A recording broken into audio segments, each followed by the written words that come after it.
Hi guys, nice and swiftly here from Bleed Deep Gaming, here bringing you a review of Recore. Now I've only played this for a little while and I just want to give you my take on the game.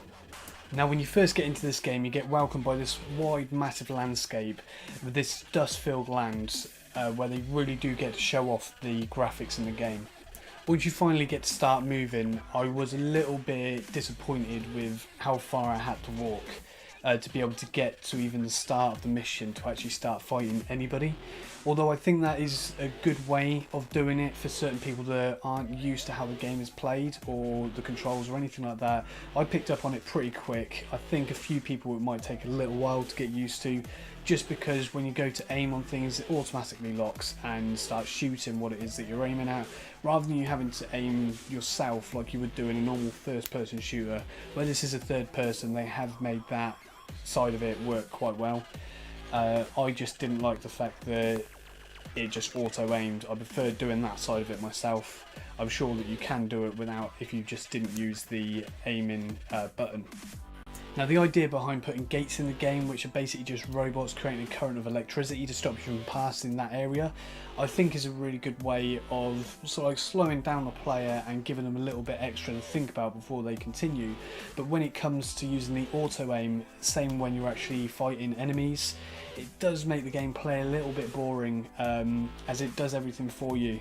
Now the idea behind actually extracting the core from the enemy is quite a good one and a bit challenging at times, where you've got to try and keep an eye on the cable, make sure it's not getting too red. It does make the game play a little bit more interesting. You've got to think about how far you're actually going before you actually kill the enemy, so you can actually make sure you keep that core. Now your friend Mac is also there to help you find items, so you will notice little sort of disturbed areas on the ground which you can actually request Mac to search to try and find the cores to unlock doors or power sockets or whatever it is they're actually called in this game. There were certain areas where I was very disappointed in the game where a couple of enemies were just too easy to kill. I hope that it doesn't happen too often. Maybe it was just part of the tutorial to show you how to extract an item from a robot, although I was doing it a few times beforehand. Now the first boss in this game was actually a bit of a challenge and a bit of a surprise to me. Now seeing all the different mechanics that the boss was able to do, the different type of moves, when it was red it did fiery moves, when it was blue it did electricity moves, it really did make it quite fun and quite challenging in my way of gaming, where I wasn't too prepared for it. I did enjoy it, and I'm hoping that a lot of the other bosses are even more challenging, because once I've got the hang of what it was that I had to do, it did make it quite easy.